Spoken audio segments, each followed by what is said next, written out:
Bonjour à tous, je suis Aurélie Sériné du blog Lily Madi et je suis ravie de vous accueillir aujourd'hui dans ma cuisine pour réaliser ensemble la recette d'une glace maison.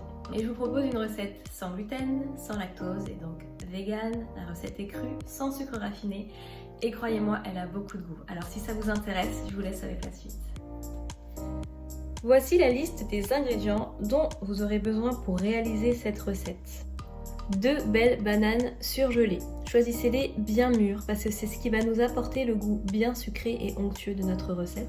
On va avoir besoin aussi d'une cuillère à soupe de purée d'oléagineux.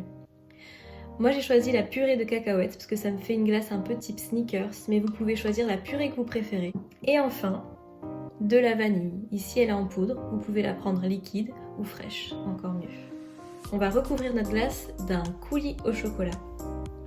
Donc on choisit un bon cacao pur sans sucre ajouté pour 3 cuillères à soupe d'huile de coco qu'on va faire fondre au bain-marie, du sirop d'agave. Il est facultatif parce que notre glace sera bien sucrée avec la banane, mais pour le côté gourmand, parce que le cacao est quand même relativement fort, ça apporte un peu de douceur. Enfin, il vous faudra un moule pour pouvoir y mettre votre glace. Alors moi j'ai un moule spécial pour pouvoir faire des magnums, mais ce n'est clairement pas obligatoire. Il y a aussi l'option de prendre des moules, simplement. Et vous aurez vos glaces que vous prendrez à la cuillère. Nous allons réaliser notre préparation dans un mixeur en lame S. Si vous avez un extracteur de jus, normalement il y a l'option glace. Personnellement j'adore faire mes glaces dans l'extracteur de jus, mais comme tout le monde n'en a pas, je vous montre l'option mixeur en S qui fonctionne aussi avec un blender puissant, si vous avez.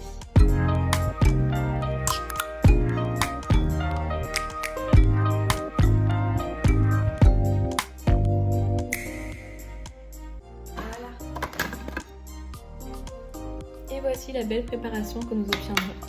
Une magnifique crème, comme vous pouvez le voir. Et on va pouvoir mettre tout ça dans les moules.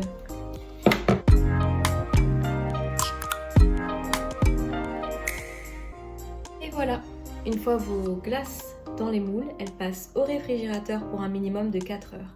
Il faut que la glace soit bien dure pour pouvoir être démoulée. Idéalement, c'est mieux de la laisser toute une nuit. C'est parti.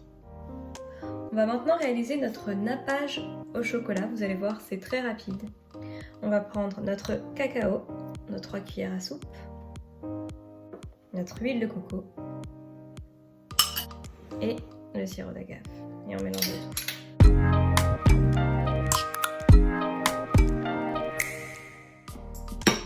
Et voilà, tout simplement.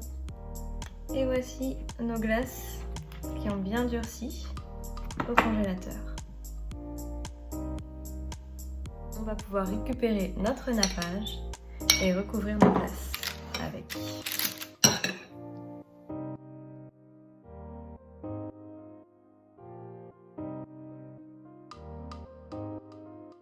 Petite astuce, dans votre coulis, pour un peu plus de gourmandise, vous pouvez rajouter par exemple des amandes ou des cacahuètes concassées, des noisettes pour rajouter du croquant. J'ai écrasé des cacahuètes pour donner vraiment cet aspect glace, Snickers ou Magnum aux amandes.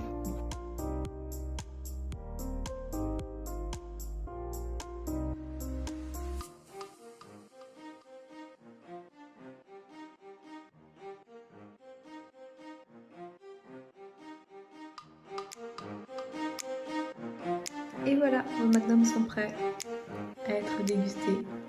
Moi, j'ai déjà commencé. Ils sont vraiment très bons. Très onctueux. À vous de jouer. J'espère que cette recette vous aura plu. En tout cas, je suis ravie d'avoir passé ce petit moment avec vous. Si vous avez la moindre question, n'hésitez pas à me la poser en commentaire. Je me ferai une joie d'y répondre. Et si vous réalisez la recette, n'oubliez pas de taguer Neozen Academy. En tout cas, j'espère vous retrouver très bientôt pour une nouvelle recette. Je vous embrasse.